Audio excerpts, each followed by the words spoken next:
From CGTN headquarters in Beijing, this is The Hub with Wang Guan. Hello and welcome to The Hub. I'm Wang Guan in Beijing. It's about the economy. China's leadership recently convened this all-important Central Economic Work Conference in Beijing, and in it, senior decision makers say China's economy is recovering against the backdrop of structural reform. What are the key takeaways from this very important annual gathering of China's top economic policymakers and decision makers? What are the so-called hard truths? And how will they impact the trajectory of the Chinese economy going forward?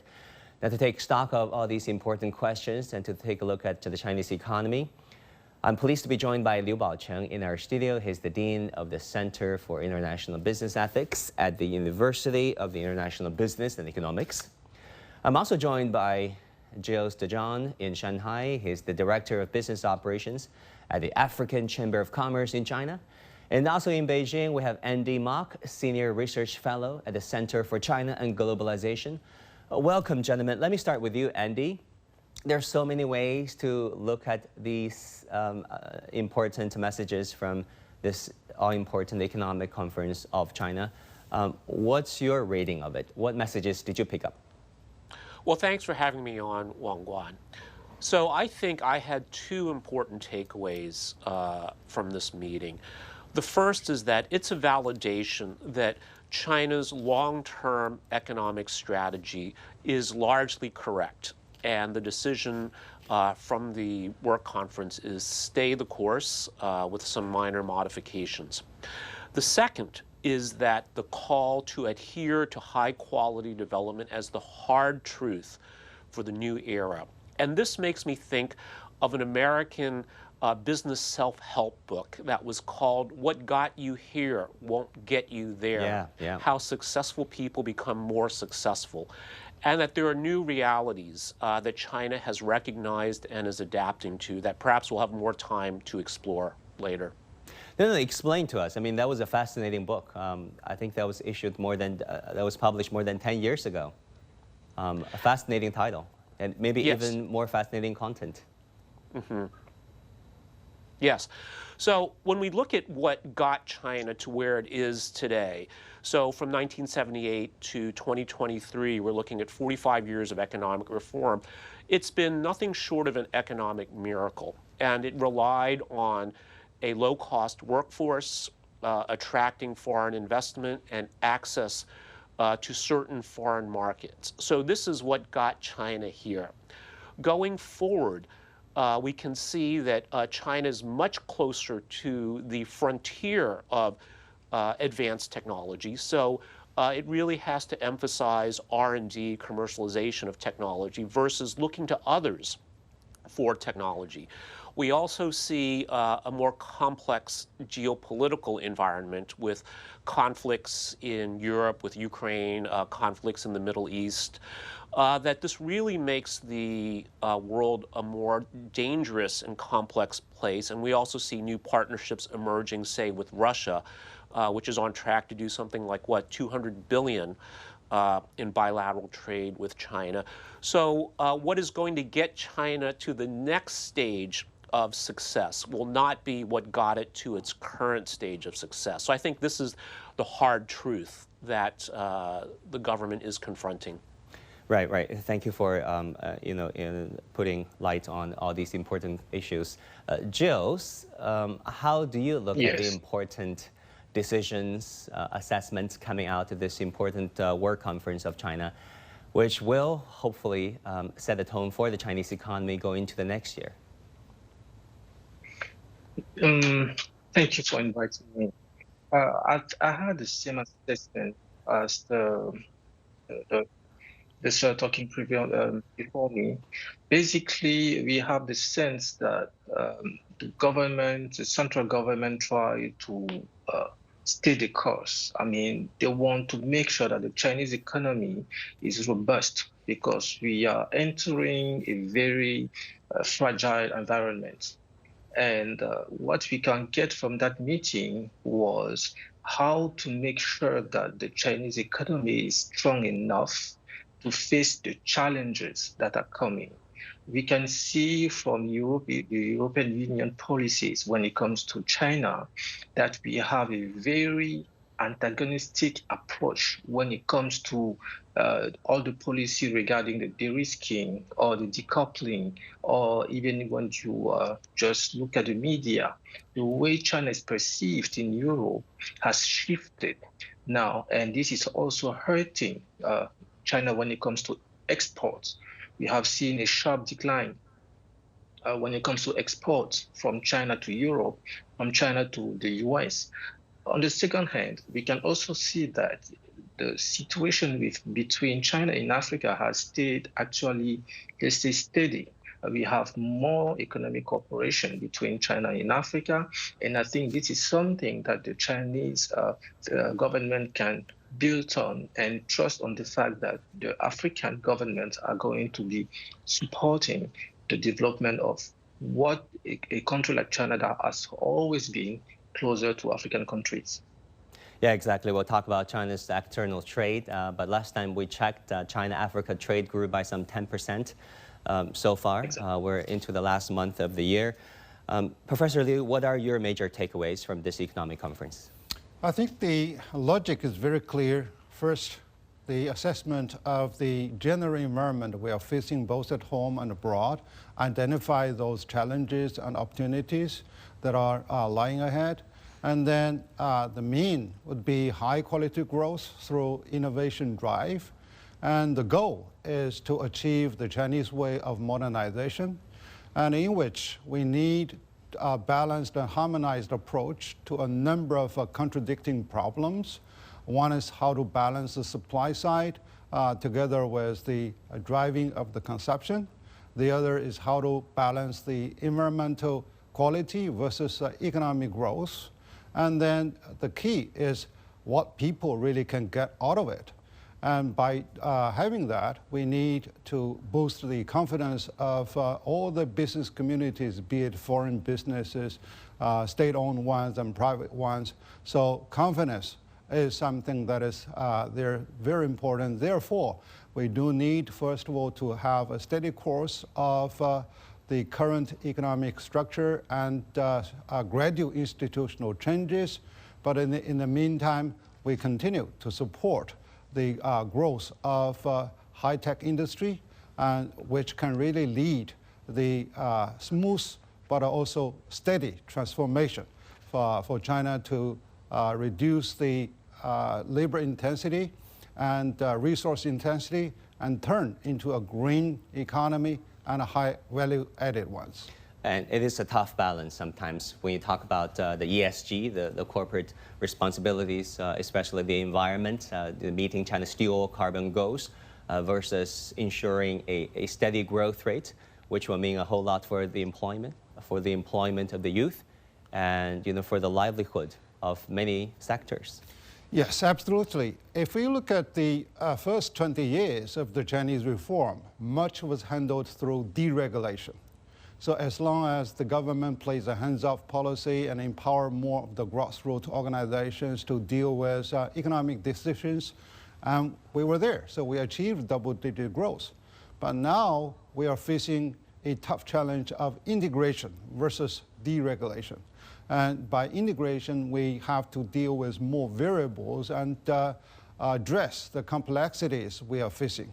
So this requires a high capacity of governance and also try to really streamline the different roles of the state versus the market.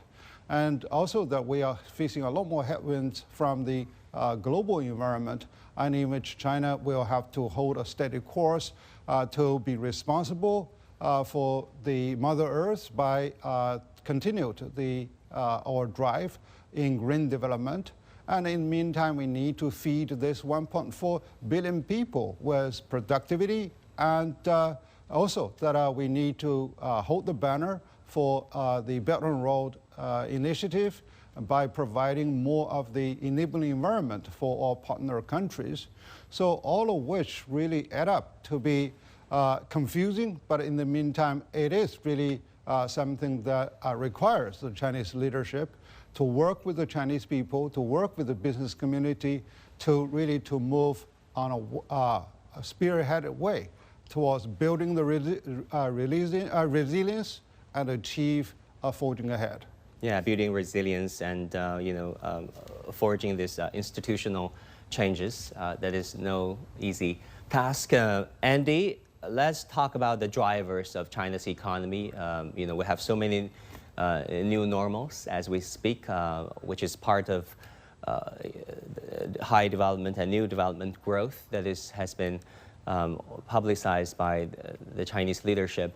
What, in your opinion, could be some of the new drivers spurring the Chinese economy? Well, Wang Guan, I see that one of the important drivers, of course, is an increase in high-quality development, but especially the use of more advanced technologies applied in a more sustainable way. And here I think what's another important consideration that I think is often overlooked is the political element. And we cannot really separate politics from economics. And I think one source of confidence and comfort for many around the world is the continuity of China's political leadership. And of course, that means the ability to continue pursuing economic policies without 180-degree shifts. But the more subtle way of understanding this as well is that this develops a lot of institutional memory, what some might call tacit knowledge, that allows China to make this transition successfully. And along the political lines, I just want to share a brief excerpt from a recent Politburo meeting. What they said was that we must regard advancing Chinese-style modernization as the greatest political task, unite the broadest masses of people under the unified leadership of the party, focus on economic construction as the central task and high-quality development as the primary task, and step-by-step turn the grand blueprint of Chinese-style modernization into a beautiful reality. So I think this is one of the most important drivers, is the political decision, the political continuity that is important not just for China, but we also have to recognize that this is also showing the world, in particular the global South, an alternative path to peace and prosperity that many would argue is more just, more humane, and actually more effective. Yeah. Thank you for decipher these very important things for our viewers, because many of our friends in the West tend to think that reading Chinese policies are like reading tea leaves. Gilles, you represent so many companies. You're based in Shanghai, heading this very important organization, the African Chamber of Commerce. How do the companies you represent feel about the business environment, the doing business in China environment here in this country? Well, definitely there's a difference between 2019 and 2023. We all went through the pandemic, and many companies faced a huge challenges, right? And so we cannot understand and see this environment ecosystem between China and in Africa as something that has been the same before the COVID and after COVID. So now we are having a different approach. Many companies, members of our chamber, have expressed the need to adjust and change the strategy when it comes to getting access to the African market, when it comes to Chinese company going to Africa, or getting access to the Chinese market when it comes to African companies coming to China. And they have understood that the China of the past is no longer the same thing. We have also witnessed a dramatic change when it comes to policy regarding companies in China, in Shanghai, for example. I speak from a city. Yeah, can you be specific, like specifically how so?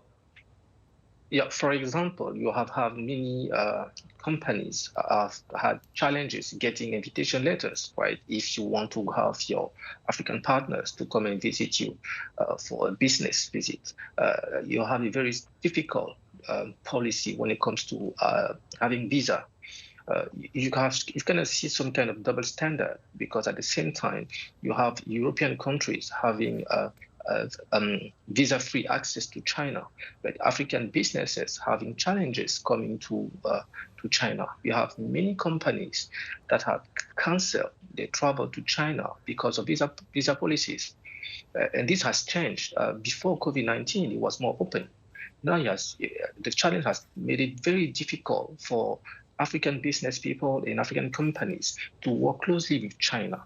So we are working toward the idea of trying to change it and try to find a smoother way to make China attractive again, to make China that used to be very competitive when it comes to the African market. So, to work with the Chinese government also to implement this kind of positive policies that would attract better investment from Africa.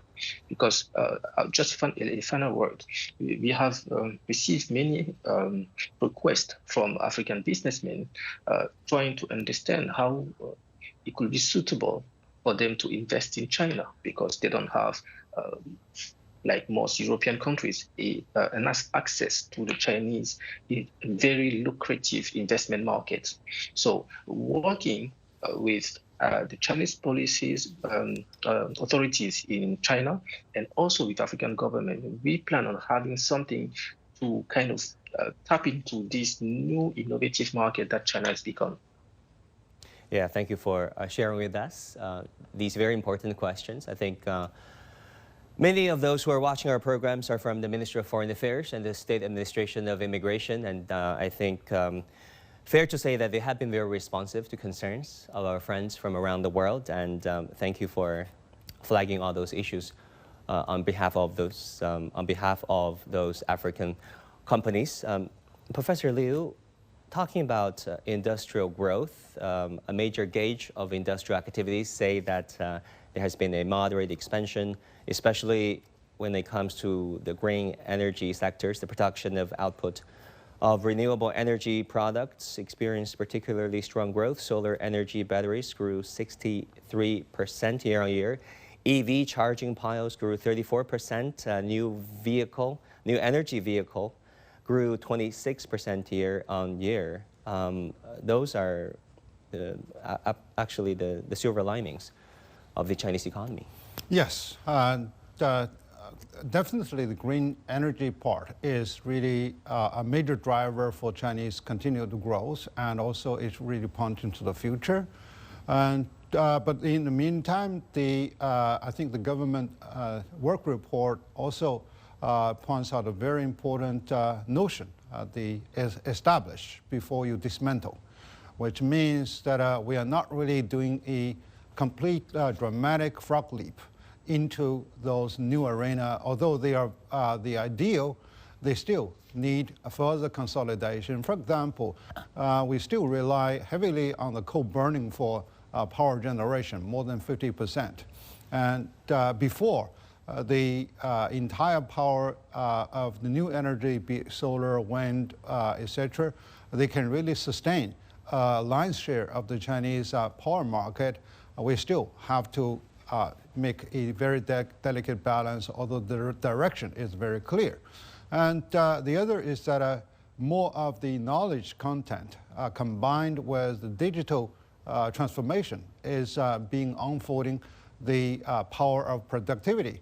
So in the meantime, we also see that the challenges we are having displacement of some of the low-end workforces, and more of the supply chain is being shifted, and low-end production is being reallocated to Vietnam, to Cambodia, to Myanmar, etc.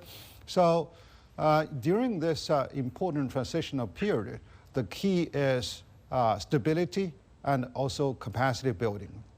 For example, those who handle more of the manual work, how they can be trained to get engaged into the mechanical and digital operation. And so this is really the responsible of the Chinese government.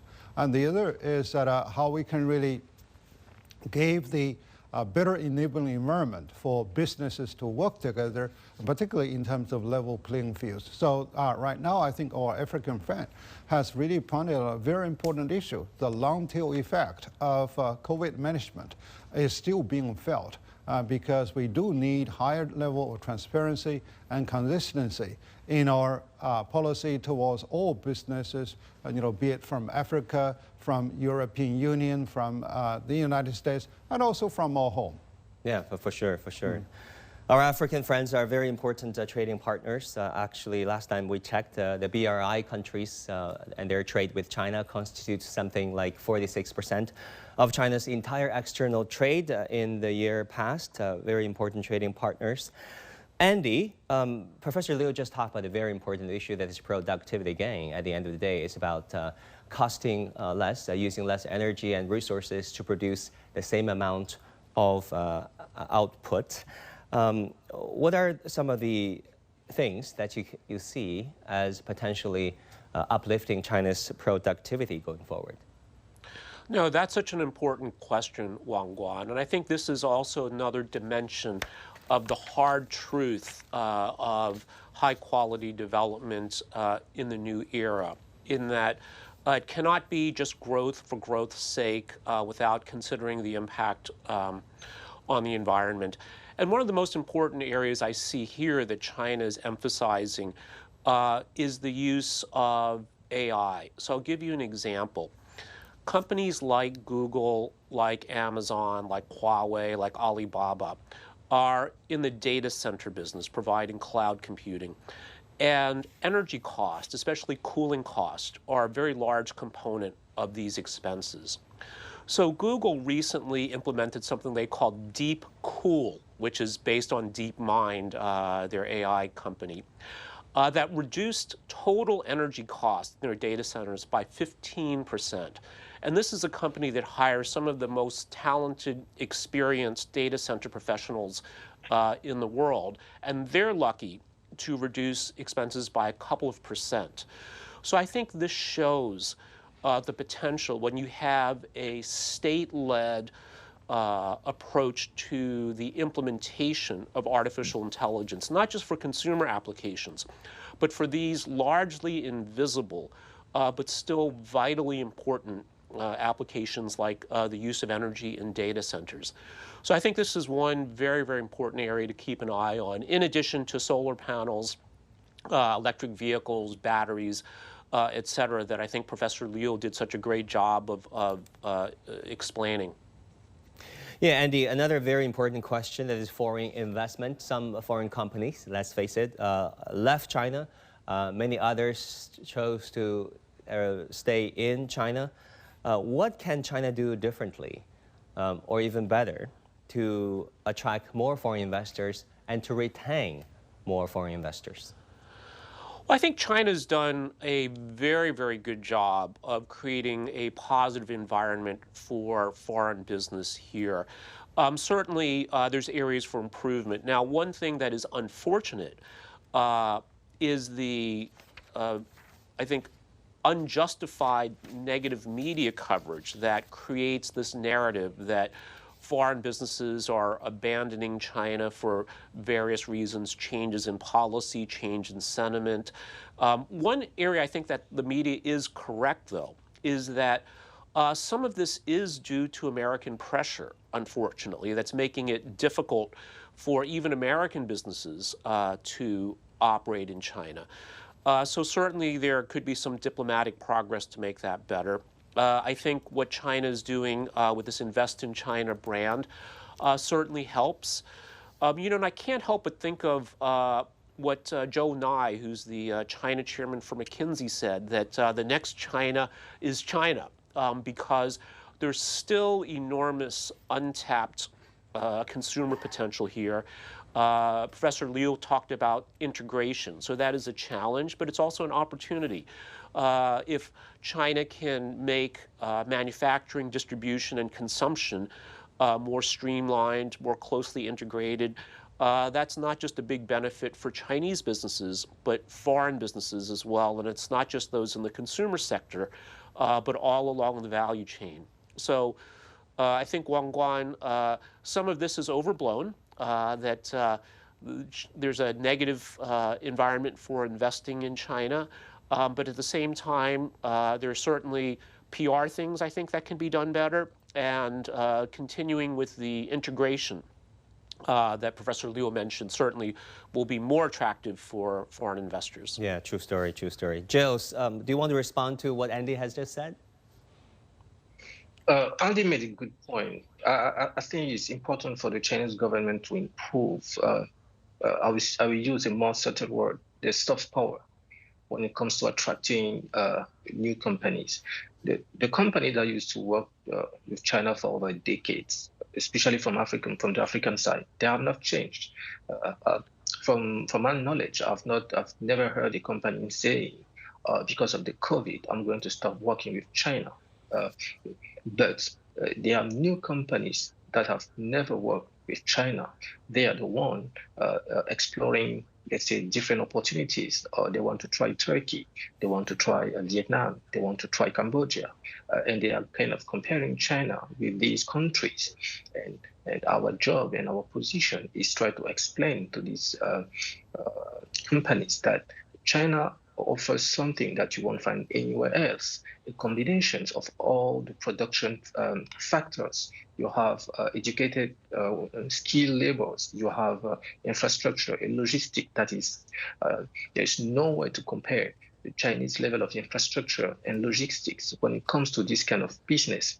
So, and we just want the Chinese government to be more, let's say, more straightforward when it comes to facilitating the African business to come doing business with China.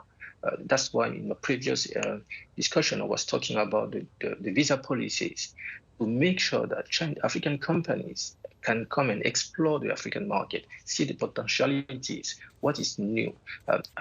One last thing, Africa is still a growing market when it comes to going to the industrialization of the continent.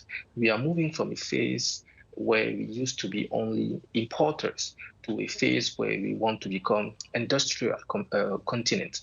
In this way, we need the support of Chinese factories. We need the support of the Chinese industries. But we cannot have that support if you don't have easy access to these solutions, to these factories, to these manufacturing solutions. So this is something that we are working hard and pushing African government as well as Chinese government to implement the solution that will make it easier for these new business people to have access to the Chinese knowledge when it comes to manufacturing industries and technologies.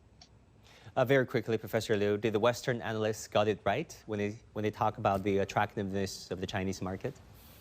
Well, I cannot really generalize Western thinkers in that way, but through my last 2 weeks of visits in the United States, the general impression is that, okay, China has a legitimate need to strengthen its national security versus the national efficiency.